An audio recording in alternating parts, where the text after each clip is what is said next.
Everybody, please stand up, and we will say the Pledge of Allegiance.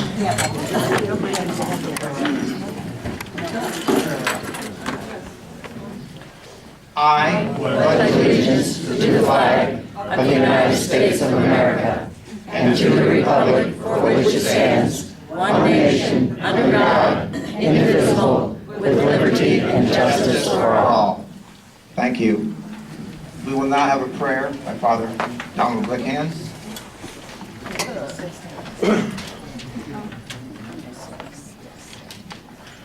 Fellow Americans, let us bow our heads in prayer. Blessed are you, Lord God of all creation. Through your goodness, we're able to gather this evening to consider the great challenges facing our country. As we assemble, we lift our hearts in gratitude to you for this wonderful country that is ours. Across the ages of history, there has never been such a land as this, founded on the ideals of freedom and justice. President Reagan once commented that, "I've always believed that this blessed land was set apart in a special way." In his farewell address, he referred to our country as a shining city on a hill. This nation has indeed been so richly blessed by reason of your grace, Lord, and because the American people have humbled their hearts before you, our Lord and God. But now in a new show of arrogance, the face of Satan has risen up in our midst, sowing discord and bitterness, and dividing the many races that have traditionally been part of our strength. We have indeed not always been perfect, but given the chance we have rallied and most often righted our ways. Lord, please send your Spirit into our midst, change our hearts, bring healing and peace in our land and throughout this world. And we pray, thy kingdom come, thy will be done.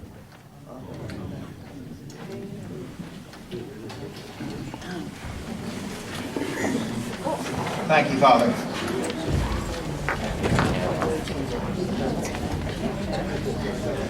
At this time, for those who are not familiar, we've had some new board members come on board. We'd like to introduce the board members to this organization.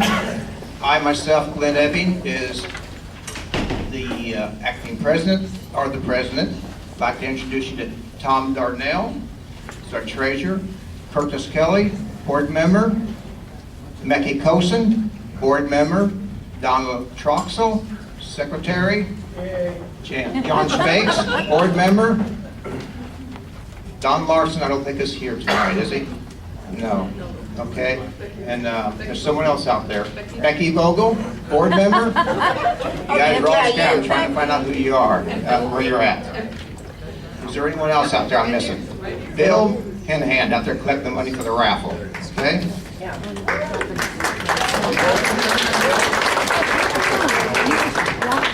You guys see these guys? Don't be afraid to thank them. They do a lot of volunteer service, a lot of things behind the scenes that doesn't get done without their help, and I really appreciate their support. As you see, Bill's out there selling raffle tickets. Okay, they're $1 a ticket, excuse me, and 6 for $5, and then the winners will get half of that. Okay? Thank you very much on that. And now I would like Tom Darnell, our treasurer, to present the financial report from our last board meeting. Alrighty, the previous balance was $3,204.41. And on the income side, from the fish fry, we brought in $2,398 last month. Yes, it went very well. We learned a lot from last year, so it was much smoother this year. We brought in $100 from last month's meal, $145 on memberships, and we got a refund back from Twin Oaks for a clean kitchen for $35. On the expense side, excuse me, we paid $100 to Twin Oaks. That was for the meeting room and for the use of the kitchen for the fish fry. and that gives us a new balance of $5,782.41.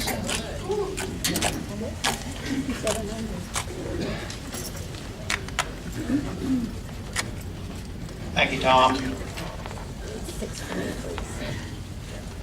At this time, as you know, this is our second year, Tom said we did it. We did a Fishing for Freedom event this year. And this is an event that we do to help the veterans of our country and help support the Fishing for Freedom project here in Quincy that is sponsored by Flynn Sanders Group. And this is a project that we put on, a fish fry. We make no money off of this. Total net profit goes back to Flynn Sanders Group for appreciation for the veterans what they have done for our country. A small sacrifice for us to pay, considered a sacrifice they paid for us. We had another great year, okay? Another great year. And like, from our experience from last year, everything went very smoothly, and we kept the records, and it looks like it's going to be an ongoing project the way it looks. But this year, last year we gave the group $1,300. This year we raised $1,425.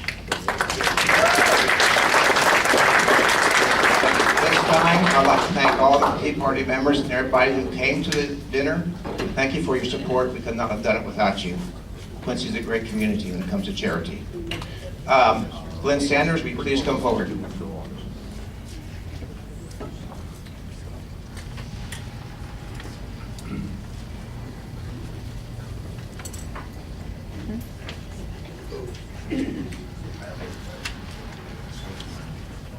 Glenn, on behalf of the Quincy Tea Party, another great year. We're glad to support you. You've always been a great person to work with, and we continue to, this relationship goes on.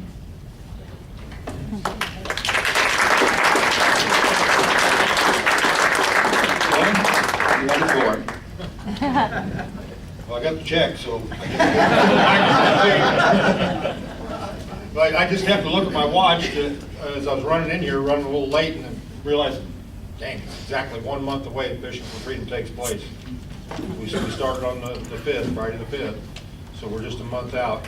I really, on behalf of our group and on behalf of all the veterans that participate in our event, I really appreciate the association that we have and the partnership that we've got with the Tea Party.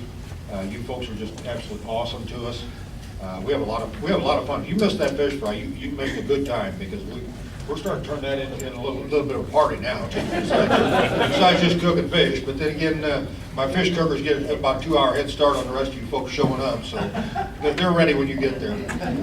But please, if you get an opportunity this year, you know, you've shown your generosity, you've shown your support, and now, like usual, I'm going to ask for one more thing, because I'm always asking for more. If you can, take the time to attend either the banquet, or especially come down and attend the weigh-in at Clyde Adams Park when these American heroes come back in to weigh in their fish. You know, even if you're not excited about, you know, somebody bringing in a big catfish or seeing a big bass, it's still a good event to attend, because time and time again, these personnel, military personnel that come here to Quincy are just absolutely blown away by the fact that the citizens of the tri-state area turn out down there at the riverfront and applaud them and thank them for their service the way they do. A lot of them have told me, you know, when I come back from overseas, I didn't get any type of welcome from my hometown. Why does Quincy do this? It's hard to explain. It's just the way we are, you know. We're patriotic around here. I don't know that, you know, I've said this on that promo thing we did. I don't know if there's any other place in the country that could put on the type of event with the atmosphere that we do here. Because it's all about, you know, it's everything from the 200 motorcycles that escort them back from Mark Twain Lake. It's the little kids and the old veterans standing outside of the AMVETs up there with their signs at Ursa. It's all these little things that make this special for these soldiers. So if you can, if you've never joined us for this, come down to the riverfront on Sunday the 7th. The weigh-in starts at noon. There's plenty of entertainment. Longhorn, the comedian, will be there emceeing, and he'll keep you entertained all afternoon long. The Team USA cheerleaders will be there, Lyle, so pay attention. The Team USA cheerleaders will be there. What time? They'll be there all afternoon long. And, you know, that shows how our event is getting nationwide recognition, because they contacted us and said, we'd like to come to your event. And, you know, not charging us a dime or anything like that. They volunteered because they had heard about Quincy, Illinois, and Fishing for Freedom. So it just continues to grow. Right now, we're probably pushing 220 military personnel and troops that will be here for the event this year. I think 4 years ago when we started this, you know, we started out with about 40 total, and we was really pleased with that turnout. You know, and here we're now going to be over 200 this year easily. So, and thanks to all the voters who stepped up. We haven't had to shut the registrations off yet, so I don't know what our final total will be, but you're helping pay for the hotel rooms and the food and that type of stuff to show our appreciation, our thanks to our troops. So thank you very much.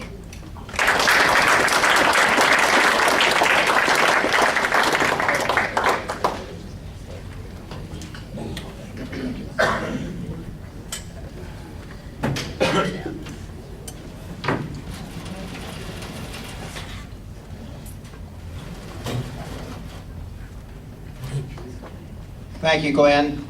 It's been an honor working with Glenn. He's been a great person to work with. He's supported us 100% of this. And I like him because I like his first name. And also, I like his barber. He's got a good barber, too. This time, I will go to our next speaker on our agenda here, and you have seen it. And some of you guys have got it on your tables, and we have brochures there, and we're going to have promotional brochures coming out shortly. But on August 29th, we are creating a convention here, and we're bringing in some major speakers here that we're going to come down at the Oakley Lindsay Center, and we're going to have 6 speakers. We got Merle Lynch, Merle Lynch to talk about the U.S. border, okay, and the security of that. A gentleman by the name of Colin Glenn, who's going to talk about health care. His main title, when it's free, you'll find out it's not free. And then we're going to have Bill Federer, who's going to talk to us, and he's talked to us before. We have Rick Green. He's from the Wall Builders website, from Dave Martin's group. He talks about morality in our country and how that's facing us. And then we've got, who else have we got, Becky, remember? Bill Norton. Bill Norton, who Becky met last week or 2 weeks ago, and he is In about, Philadelphia, yeah. And he talks about liberty, right? Basically speaking the language of liberty. Basic liberty, and then there was one more. Ed Martin. Yeah. Ed Martin. Ed Martin from the Eagle Forum group, the Phyllis Shafley group. So look on your calendars, put down August 29th on your calendars. It's $25 per person. Go to the website, you can sign up there. And again, all these great speakers are coming in and talking about what's going on in our country. So we wanted to bring this up and bring information to people, what's going on in our country. And it's going to be a great event because we want people to know what's going on out there. And there are some good people out there working for us, people that we never hear about.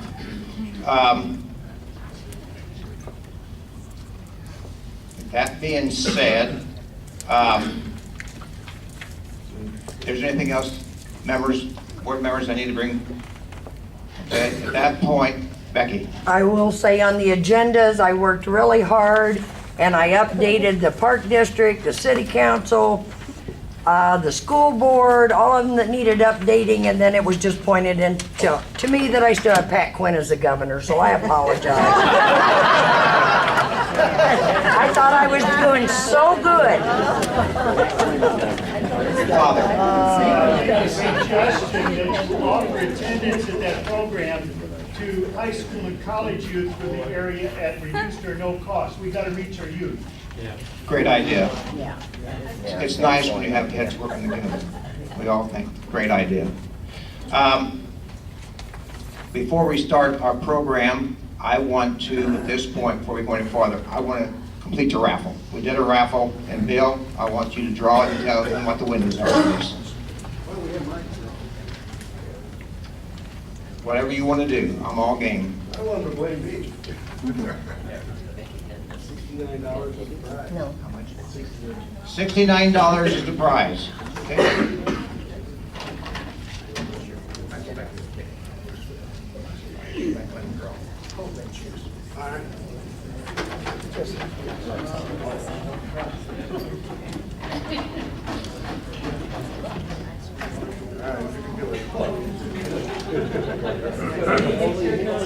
Oh, sure, let him get mad.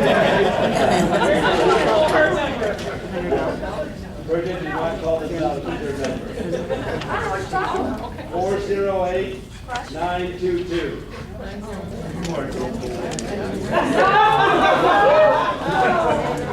Where's that? Did John win? I think John won. Wait a minute. John. Oh. John won.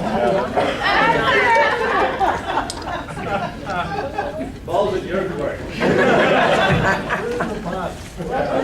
Bill? Thank you.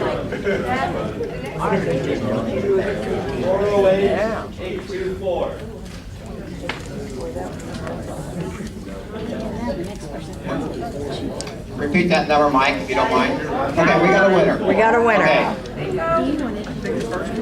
That gentleman is not related to me.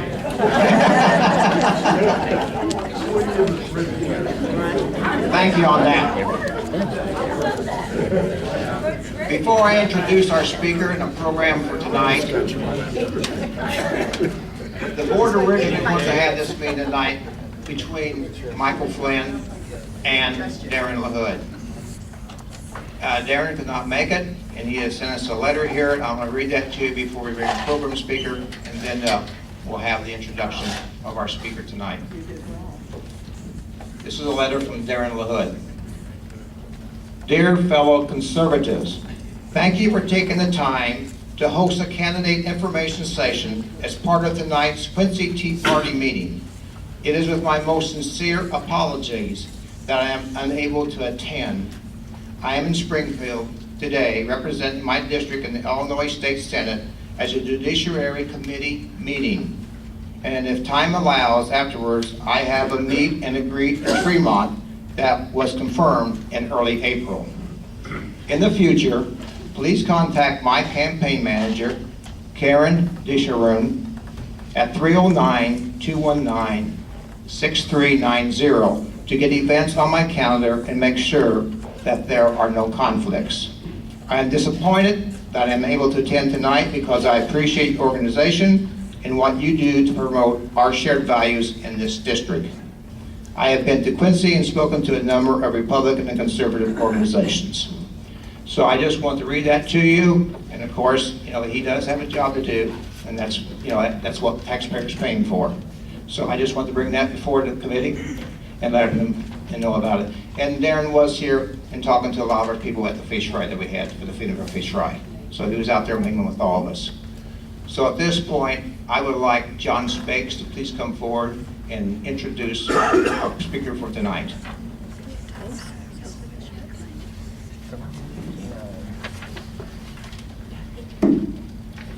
Well, I've been asked to introduce our speaker tonight, Mike Flynn. As a young child, his family moved in immediately next door to my house, and I'd like to say that maybe we were lifelong childhood friends, but I was leaving for the Marine Corps at the time, so I didn't get the chance to meet him until several years later at political events. So his family is similar to my family. They've been in this area for many, many generations, had family businesses, and after he worked for the family business, he then went to Springfield, worked with the Illinois Republican Congress, congressional, and then they sent him off to D.C. to liaison with the Illinois delegation there. And for several years he worked for the American Legislative Exchange Council. Then he moved on to the Reason Foundation, worked there for a while. About the same time we were putting this group together, I think he ran into a guy named Andrew Breitbart, and they got the idea of doing a biggovernment.com, which was launched at about the same time we had our event in Washington Park. If you remember that, Mike was very influential in helping us land a lot of speakers for that. So he's been around the political scene, been advising many candidates, and he saw our congressman get caught with his hand in the till, if you might say, and probably a little disgusted about seeing the powers to be, the establishment from outside of our area, decide who our congressman was going to be. And perhaps lost his mind, I think, and decided to become a politician rather than advise politicians, but I'll give you Mike Flynn.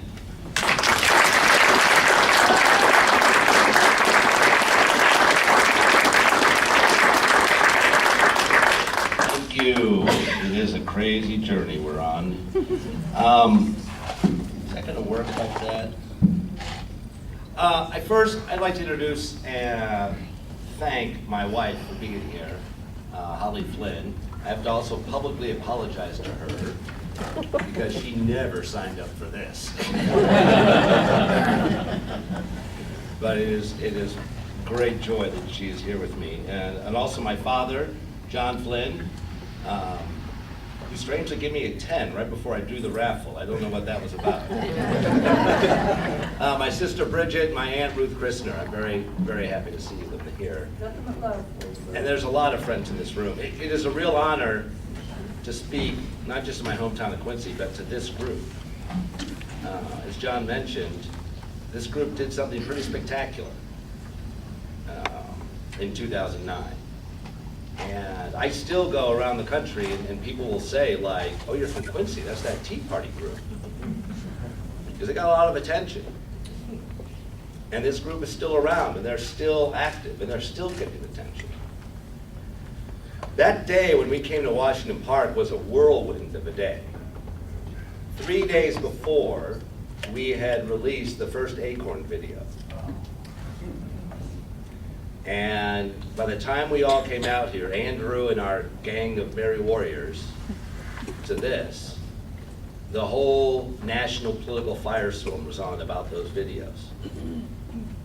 It was very telling because at that time we were coming here, the New York Times, the Washington Post, all the networks, everybody was desperate to get a hold of Andrew Breitbart. He was probably the most sought man in media, except for 3 institutions, the Quincy media. Everybody in the nation is trying to get a hold of this guy, and the Quincy media can't walk 2 blocks to talk to this guy.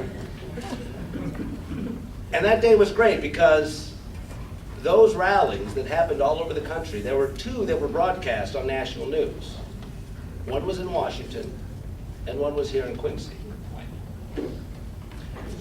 And Andrew at the time, he got offered the chance, and a lot of them, to go speak at the Washington event. He said, no, I want to go to Quincy because, you know, Washington, events in Washington, that's one thing. Events where it's actually happening, the local and the grassroots. That's why we're going to make a difference this time. And we have. We've got to do it again. If you remember that day, we had a lot of speakers, and I was involved in helping get those to the extent I could. But I never spoke. I was never up there on the podium. Never had a microphone. That wasn't my thing. I was always behind the scenes, talking, advising, delving into policy, delving into the news. Political office wasn't my thing. It's now become my thing. But I didn't ask for it. I grew up here, I'm a 6th generation here. My family came here in the 1870s and started a business. We are small businessmen and farmers. That's it. I started working for our family business when I was 13. My dad hired me to mow the lawn at our plant over on 24th Street. And I did well for a while.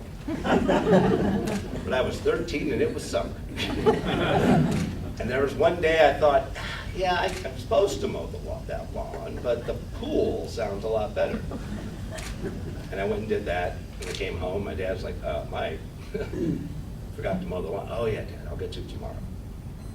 3 days later, it's a cloudy day, and I thought, okay, I'm going to go mow the lawn now. That's what I'm supposed to do. And I rode up on my bike, and there were already people doing it. My dad had fired me.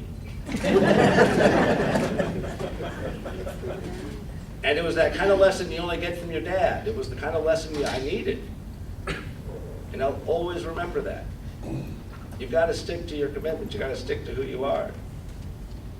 And I worked in that business, everything from sweeping the floors to loading trucks to the bottling line, inspection line. And after college, I worked in our plant in Keokuk, Iowa, and in northwestern Illinois. But even then, late 80s, early 90s, this sounds quaint today to talk about it. But even then, you could see the government was growing too big. I mean, how awesome if you go back to those days? But at that time, you could see it happening. And I remember the Republicans had a new legislative map in Springfield. And there was hope and a chance the Republicans could take over the legislature. And so I went to work on the House Republican staff and ran a lot of campaigns. The Republicans, and we did take over the legislature. And didn't really do anything with it. We got into defending, well, we have to protect our majority. We have to protect our majority. We can't do A, we can't do B. Maybe some other time we'll do it. We can't do it now. But the politics over the policy. And they lost it. And they've still lost it. I got into conservative policy then. I thought, okay, it's not the politics that's broken, it's that we have to work on the ideas, work on what the policies are. If we get that part right, then the politics will follow that. And it was a fantastic experience going all across the country in state legislatures everywhere and working and advocating and fighting and winning. Healthcare reforms, education reforms, tax reforms, spending reforms. In a lot of states, unfortunately not many in Illinois, but in a lot of states. And at that time, you could see it, the left was getting reborn. And you could watch in the mid to late 90s, there was 4 billionaires who started a plan to take over Colorado, which had always been reliably conservative. And they turned that state, it was 4 guys. And they built up this infrastructure, these groups, these agitating groups, and the media. I used to think, before I worked for Andrew, that the media was just generally biased against conservative principles because of where they're from, where they grew up, who they knew. They're not biased. They are active belligerents on the field of ideas. And they actively attack who we are and what we believe. And the one thing Andrew taught me is that politics is far downstream from the culture. And when you've seeded the culture, and when you've seeded the war of ideas, by the time it comes down to politics, it's over. So I had a good life. I got in the media, that was fun. We thought, okay, this is what we do. Andrew and I, we see this new progressive left. This is not even your parents' Democrat Party. This is a new thing. And they're after us.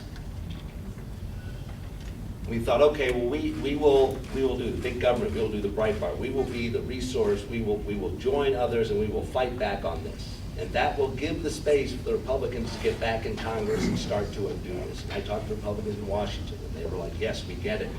We spent too much during Bush. We lost our way. We understand. Fine, we'll stop it now. People like you rose up. Everybody's obsessed with the Tea Party. What is it? What is it? I'm like, it's the public. Put aside those labels. For the Republicans, it's your voting base. That's who said enough. And it worked for a while. We got the House. And I didn't really do anything. Now, I understand they don't have the Senate. Yes, I get that, that's hard. Okay, so they say, okay, well, we need to win the Senate. Gotta win the Senate. Then, we'll do something. They campaigned on that. We didn't go to them with a list of demands and say, this is what we'd like you to do when you get the Senate. Oh, and you agreed to it, fine. They said, no, they came up to us and said, hey, elect us. This is what we're gonna do. And we said, okay, all right, we'll trust you, fine. They haven't done anything. They really haven't. They're worried about the politics. We have occasional political theater votes to repeal Obamacare. But when no one's looking, we fund it. We'll have the regulations go forward on it. The Supreme Court may be about to throw out a large portion of Obamacare.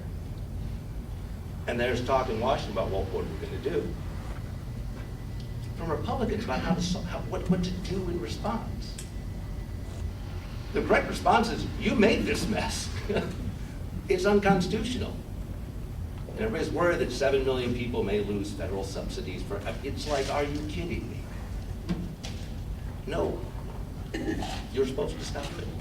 In 2018, starting then, and probably sooner, employers will start dropping health care.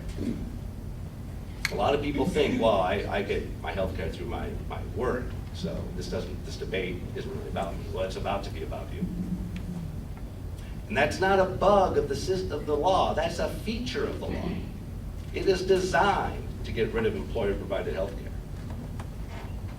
It is designed to move you into a single-payer, government-run health care. That's its design. And it will happen. In just a few years, it will start, unless you rip it out. Not just vote to defund it, you've got to rip it out. So I was watching this in some, I will admit, some not small amount of disgust is of what part of the script are you not getting here? We are at a real potential turning point, and you're not stepping up to fight this. And then Aaron Schock was forced to resign. Aaron Schock, I presume he's innocent. We don't know anything about it, what he did. But at the very least, it is a parable of what happens if you go to Washington looking to move ahead in Washington. If you go to Washington and believe that you are somehow separate and distinct from everybody else, that the rules don't apply to you. Whatever transgressions he had, that will come out. Whether he was guilty or not, I don't know. But it's a parable for what happens when you go there, if you do not stick to records and principles. So I got calls from people I know, mostly around here, suggested that perhaps I should think about running. I laughed. And I thought about it, and I talked to people. And what struck me is that within hours, I found out, after Schock announced his resignation, political powers were starting to line up behind one person before anybody even decided whether or not they were going to run. And I talked, there are a lot of very experienced, qualified people thinking about running. And they were all told no. They were all pressured to get out. We're not going to have an election. We want to have a coronation. This is the person we all decided. And I'm thinking, who gets to decide that? That's not a rhetorical question. That is a serious question. Who gets to decide the representative for this district? It's one thing if you have brought in the candidates who think that they want to run, and you interview them, and you vet them, and you make a determination who you think would be best. That's how it works. You don't cut off. Sorry, you can't run. It's this person's turn. That's not a political system, that's a political racket. And it's the politics that have gotten us into this mess. It's politics over the policy. I remember at the height of the Acorn firestorm, dust up, whatever it was. When we released, I think about the third or fourth video, both Andrew and I got calls from Republicans and conservatives I know, and he knew, who said, "You're not really going to kill them off, are you? Because they're good for fundraising. And they're good to get our people fired up to get out the vote." And I was like, I didn't get that memo. This is an evil organization, and that's a longer conversation, but they are an evil organization. They just got to go. And you'll have to find some new politics to do it. And that's what they're asking us to swallow now. Just more of the politics, more of the, oh yeah, this is who it is, and everybody's behind him, la-di-da. I'm sorry, bullshit.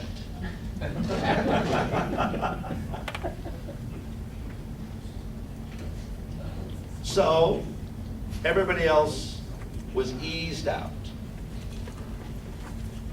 And I still get the calls. Now, the calls from Quincy were important, but the calls I got from other parts of the district were more important, because they don't know me there. They know my record, they know my writings, they know some experience of me. And they're like, please run. We can't keep having this. Congress is not like an heirloom you passed out in the family. It isn't. Not with what's at stake.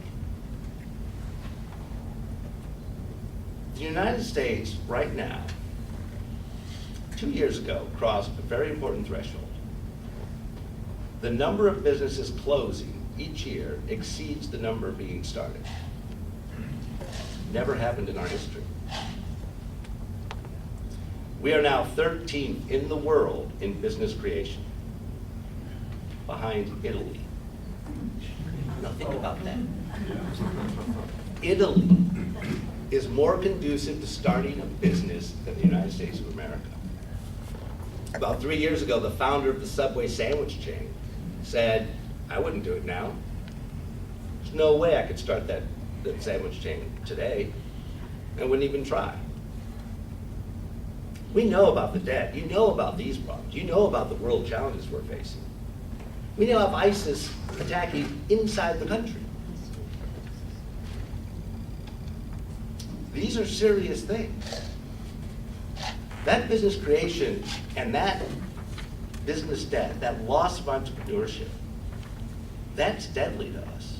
We can't solve any of these challenges we have unless we have economic growth. The math doesn't work. Now, that's all very depressing. There is hope. Because I remember growing up in the 1970s, watching my father struggle to hold a family business together in a very similar situation with 23% interest rates. I can't even imagine how you do a home mortgage with 18, 19% interest rate. Inflation, 13, 14%. Marginal tax rate, 75, 80%. I mean, it's crazy. Regulations all over the place. The world was really in danger in the 1970s. And you had Mideast about to go blow up. And it changed. And it changed because of strong, real conservative leadership in Ronald Reagan. That meant, keep in mind, when Reagan came on the scene, the establishment Republican Party tried to stop him. They recruited George H.W. Bush to run against him in a primary because they worried he was too conservative, politics were wrong, he wouldn't work in a general election. It worked. And it ushered in, that leadership ushered in the greatest era of prosperity we've probably had in our nation's history, and the safest world humans have had since they came down from a tree, walked on 2 legs. So we can do it again. In 1964, during the Goldwater-Lyndon Johnson campaign, Ronald Reagan at the time, former actor, wanted to cut a commercial, a 20-minute speech. It's called A Time for Choosing. If you've never seen it, I urge you to please go and watch it within the next 24, 48 hours. It's an amazingly prescient, powerful video. And he wanted to make that election, the 64 election, about something. It is a time to choose. The Republicans were apoplectic he was going to run that commercial. The Goldwater campaign was apoplectic. This is a strong conservative. He was worried about the politics. Oh, it's the general. We've got to be more moderate. We can't put that message on. We can't put that message on. Reagan being Reagan, he ran it anyway. And that's why you can find it. But he ran it days before the election. Who knows how the voters might have chosen if they'd been given the chance. Our politics doesn't even give voters a chance to really choose. What are we really talking about here? Are we talking about the same pablum we hear all the time from every politician who comes to this area, regardless of what party they're in? Or are we going to stand up? It is a time for choosing. Now, it's nowhere near as dramatic, this race, as what Reagan was doing in '64, or the choice we had in the late '70s. But it is something.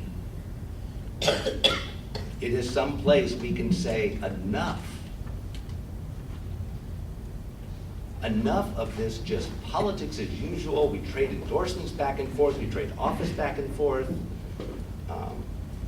Enough.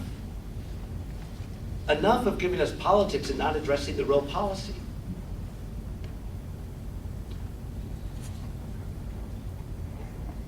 When they set this election, and I decided to get in it, they set the smallest window I've ever heard of to collect signatures.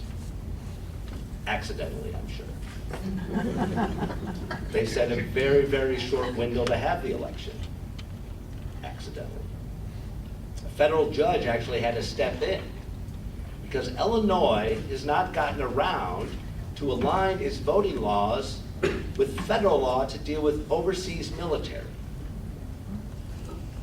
The feds had to come in to make sure Illinois overseas military deployed troops get to vote in this election. So now it's July 7th. With the outpouring of support I've gotten around the district, we met that signature threshold.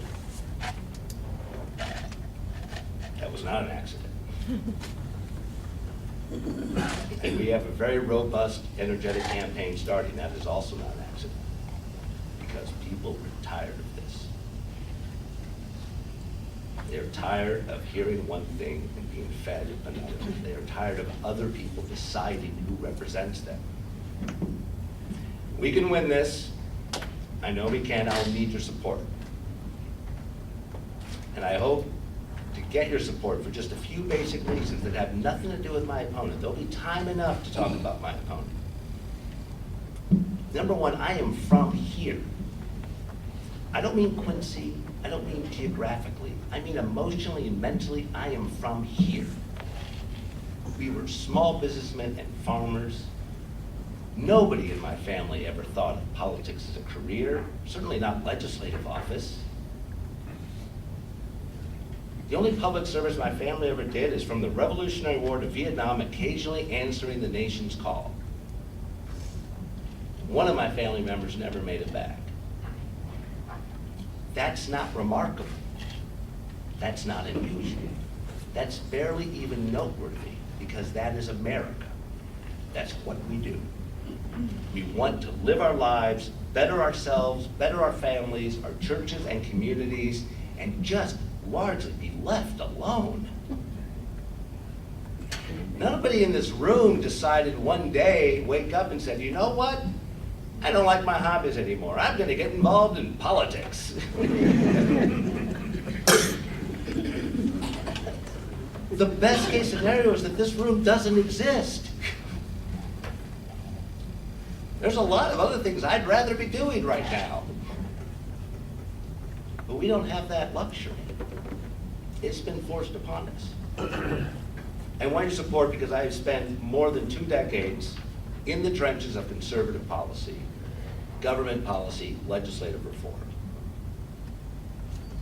I know it inside and out. I know the issues. I know the challenges we face.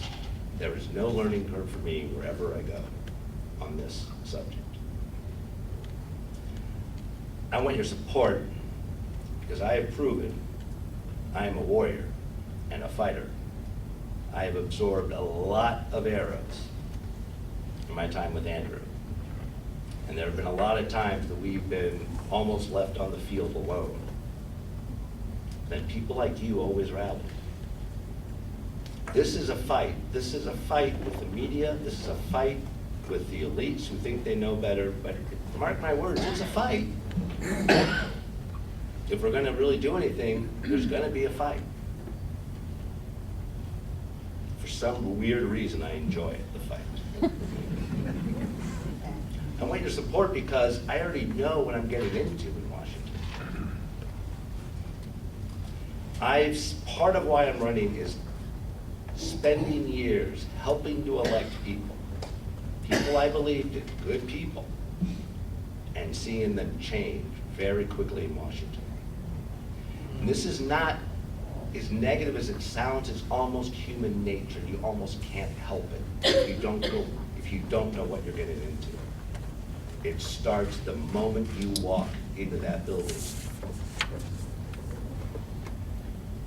You know, everybody can prepare themselves against evil when it looks like the devil, but it doesn't. And it's a little change here and there. It's like your golf grip just changes a slight bit. And then about a year later, you can't hit the ball straight. I want you to support me because I don't want to be there. We have too many people way too eager to get in the legislative office.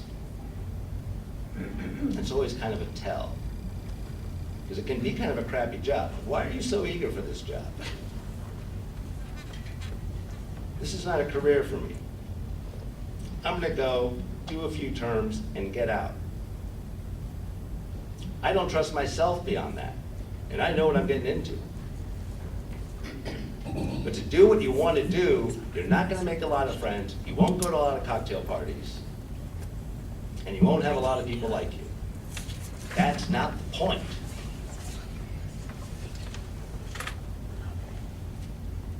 And I want your support because I won't be alone. There are a number, it's easy to rail against everybody in Washington. There are a number of very good people there in the House.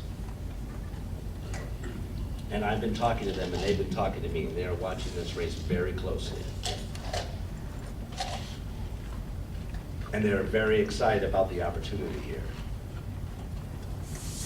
to fill out their ranks.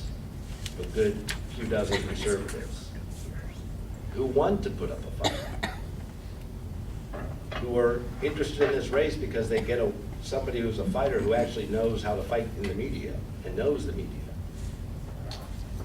So you're not just sending somebody there by themselves and they'll get lost. They're not in with the right people. There's a group of good people there, and we're going to add to them in this race.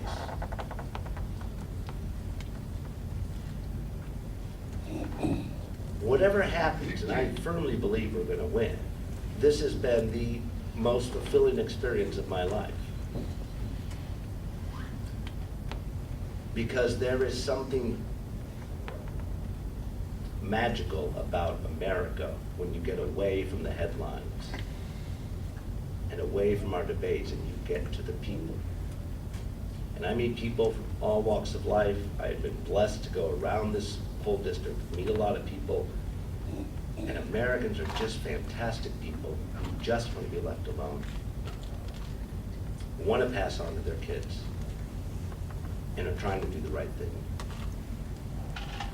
And those people, not only are we taxing those people and regulating those people, we're treating them like criminals.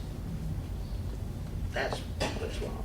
I expected when I started this campaign that I would hear a lot of businessmen tell me they're thinking about moving to another state. I mean, the governor's on a good track to try to fix it, but it's going to take a while. And they're thinking, okay, what I was not prepared for were businessmen telling me, you know what, I may just be done.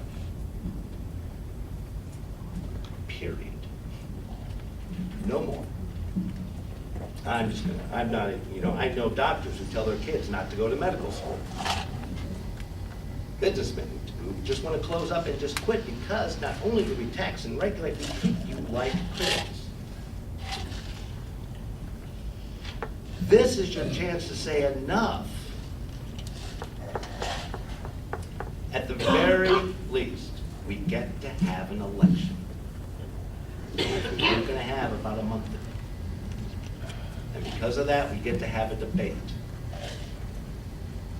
You may not always agree with me. You'll know where I stand. I've probably written over 1 million words on issues and policies. It's a blank slate.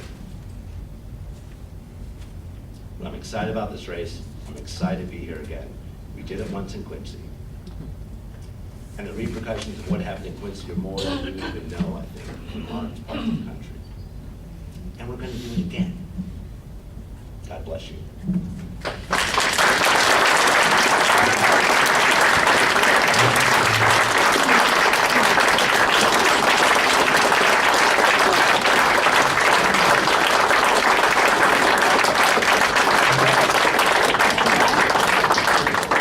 Anyone here would like to ask questions to Mike?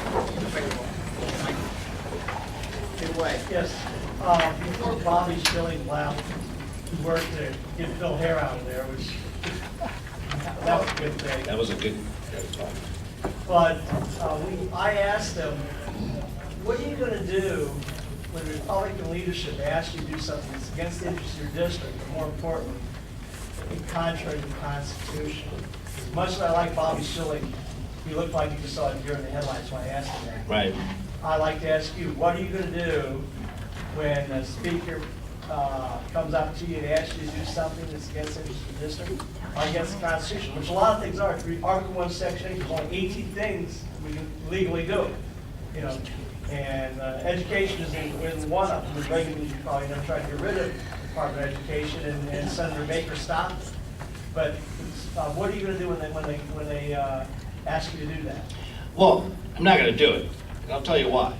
And this is how it works. And this is why I don't, it's somewhat human nature